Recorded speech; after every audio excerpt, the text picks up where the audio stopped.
That's just the way it is.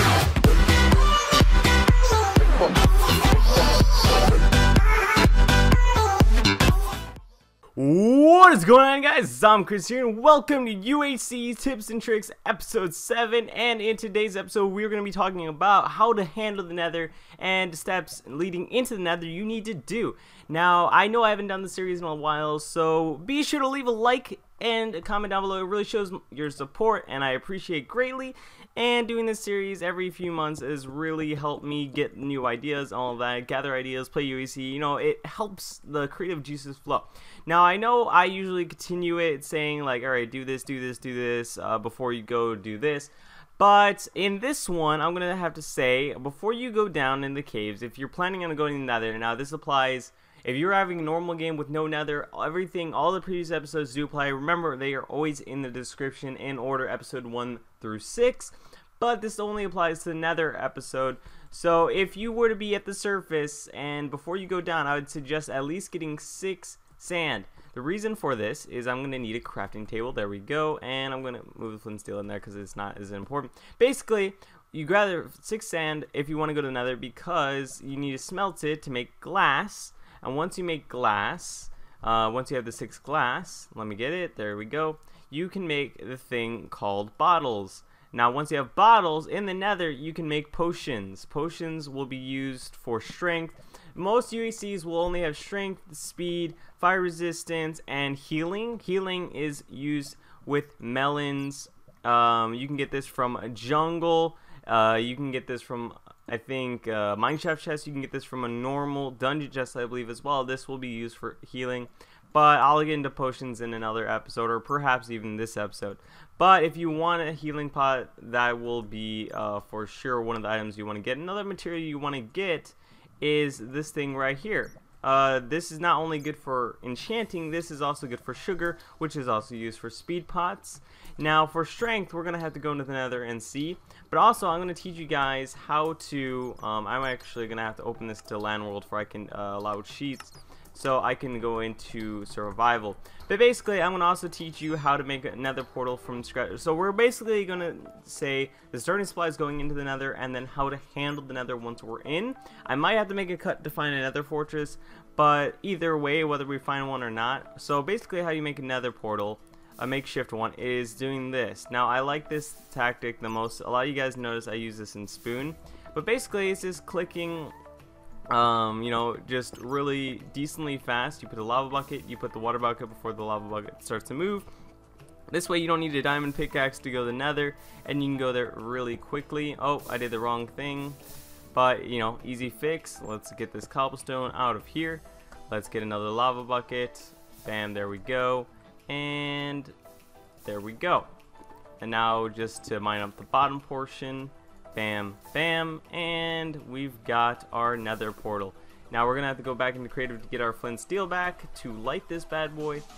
I think it is in this one. There we go. And yeah, so basically that's how you make a Nether portal without using a diamond pickaxe. You can mine it the old-fashioned way by doing, you know, like you can do this.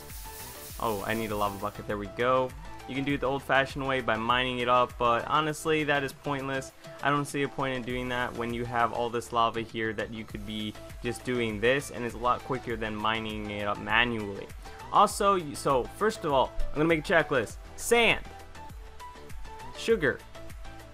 Make sure you smelt it up to glass. Now the next thing you're going to need, you'll most likely have iron in your inventory, but because, you know, I clean my inventory episode to episode, we're just going to grab a few of these. You're going to need at least about that amount. And I need the crafting table. I keep deleting the crafting table. I am such a doof. Alright, crafting table, I'm going to leave that there. And we're going to put that back in there. So what you also need, excuse me if I say this wrong, you're going to need this bad boy, a cauldron. I can't say it correctly, I'm sorry. But basically what this does is when you're in the Nether, you can place this down, place some water in it, and go in it, and it will extinguish you. Because as you may or may not know, if you are in the Nether, you cannot place down water. Now I'll show this off in the Nether. I'm going to put this in our inventory. I'm going to put this here. I'm going to grab a craft table, anvil, and enchantment table.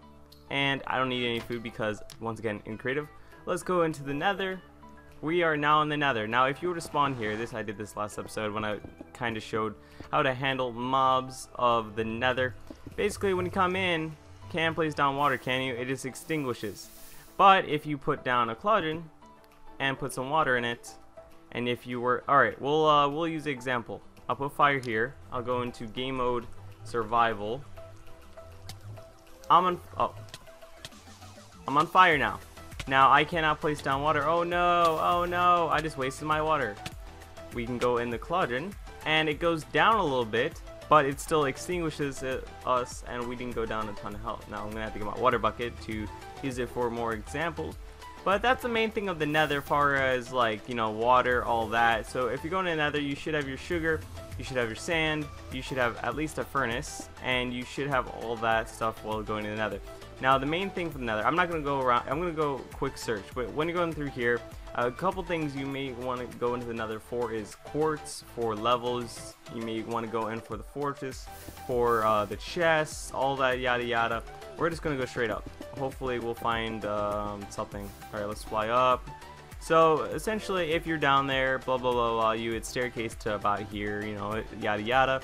And there's nether quartz everywhere. If there's tier 2 pots, you can get glowstone, and you can make a tier 2 pot. If you don't know what tier 2 pot, it just basically means strength 2, speed 2, instant health 2.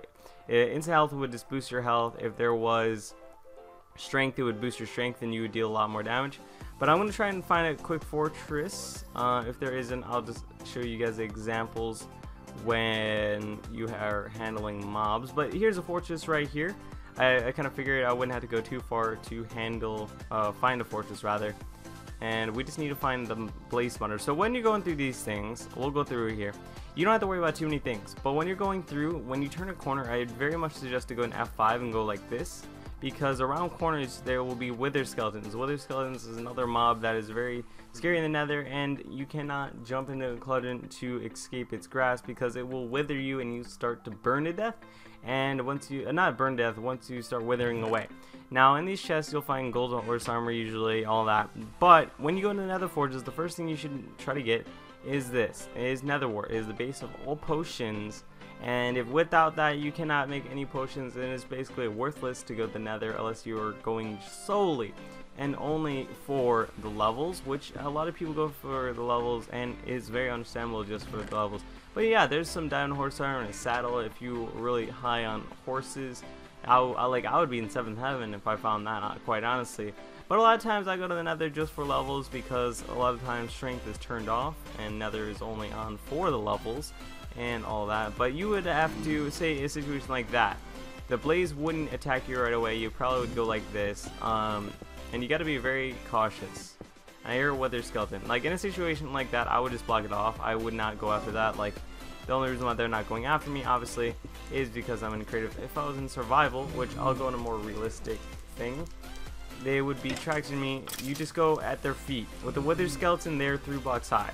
So even if you did it like right here, they would not be able to hit you through 2 blocks. But there's a blaze, so basically what you want to do is block it off for first, and then you go like this. You go like that, so you can move up, and then you go like this. Now you don't want to go below them. You want to go right at their feet and go like this. And just go back and forth. They can't really hit you. And you go like this, maybe, you know, just handle it at their feet and back up after every hit. There you go. Sharpness 2, 2 hits. That's it. It's gone. You got a gas tier. You've got no blaze rod, but you know, that's the point of going to Nether. Alright, we'll lure him. There we go. And go at his feet, like I said. Go at his feet. Bam. Wither skeleton's dead. And also you can get a weatherhead. Like, I don't see really any point to it. But there's a blaze right here. Now I'm going to handle this decently. Try to handle this calmly as possible. Contain him on both sides, because he can fly to this side. Let's do that. And I would just go down to here. Go down one more. There we go. And I would fall. Alright. I'm just kidding. When you're, I'm being not as cautious because obviously this is just handling the mobs of the Nether, but don't do that. That's kind of stupid for me to show that in tips and tricks. But basically just go with their feet all the time, and if they're not in blocks to reach, remember soul sand is one block lower, like a half a block. I don't understand that completely, but trapped him in here. Always use F5. F5 is your friend in most situations that you need to handle things. But let's go through here and try to contain him. You want to get them in the smallest location possible to handle them. I found that when they're in a tighter space, they're a lot easier to hit and control. There we go. And he is very much exposed. Alright. He is right here. You want to back off, like always. And you don't want a mob to see you eye to eye, because when they see eye to eye, they can shoot, and once they shoot, you are pretty much done for. Alright, let's go through here, safe as possible. Alright. There we go. And there we go. And we got a blaze rod. Now, once you have the blaze rod, you have a brewing stand. Now, you need 2 of these. Now, you want to go for 2. 2, 2, 2. And if you can manage to find gold, there you go. You got 4 gold. You got half to another golden apple. F5 past the corners. Nothing there, so you can go back. But basically, if you find a blaze spawner, I'm going to try to find one while I'm going through here. But if you find one, it's basically the same tactic. Just go by their feet and you should be fine. If you're not, remember the Cloudgen always have next to you at all times. I hear him out this way. Alright, we're going to peek out this way. And I'm going to go in creative. And I'm going to try to find another blaze. I think there's is there a blaze spawner? I want to find a blaze spawner if I can show you guys really how to handle it. If not, you guys get the general idea. This is a quite big nether fortress indeed. Alright, here's a spawner right here. Here's a good example. If I can get to it. Where is the spawner? Where's the entrance of the spawner? Alright. I need to go down this way. Alright. So per se, you ran into a spawner like this and you wanted to attack it. You don't know how to do it. You go like this. You go like this. You just like move up. And you just keep moving up. Gotta keep crawling and crawling, and you want to get them at their feet. So right here would be a good idea. And like sometimes I go in the nether, I go really risky and I just get it done. Like sometimes I would just go like this, I would go like that, and a lot of this is not the best thing. I'm sure there's other tactics that you could use to be better at the nether, but for me this is just what I use when I'm going to the nether and what I do. But what you would do here, since they can't hit you through a fence, is just trap them. And basically what this does is gets them into space that you can control. Now you don't, right here they would hit you, so don't do what I just did. I probably should be in survival to more show. Oh, they do attack you, so this is realistic. But basically you go in like that, trap them in, and what I would suggest doing is if you get a chance, break the spawner. So bam, it wouldn't be like one hit obviously, but right here you have feet view and you can just go ham at them. You can go like this. I don't know why it's no cheating. Alright. Go like that, and there we go. I'll go into survival to kind of show off that it works. Should work, and you just gotta avoid their shots. But from this angle, it's pretty darn easy to get them. There we go. We got a blaze rod, and it trapped itself in the little hole that we made, and we want to go like this. He's in a space that can hit us. You just gotta like maneuver your way around them. Alright, so I'm gonna go like this. Go towards them a little bit. There we go. There's 2 blaze rods right there. We want to make sure that they can't fall down here. And block this. I don't know where they went. Where'd they go? What the heck? Guys, what are you doing? Oh, they're over there. But basically, you wouldn't have to go after this many blaze rods. Basically, you'd get the 2, get out of here, Bam, you're done. You don't have to be here anymore. You can go back to the Nether portal. You can escape back. And also, another thing you could do is when you're in the Nether fortress, get these guys, and these guys can be killed for. These are absolutely, like, they're not harmless, but they're really easy to take care of. They do cause damage to you at every form, unlike slimes, which only cause the damage in the first 2 stages, and then the final stage does not cause you any harm. But you're gonna want these guys. You want a couple magma creams if you want to make some fire resistance potions.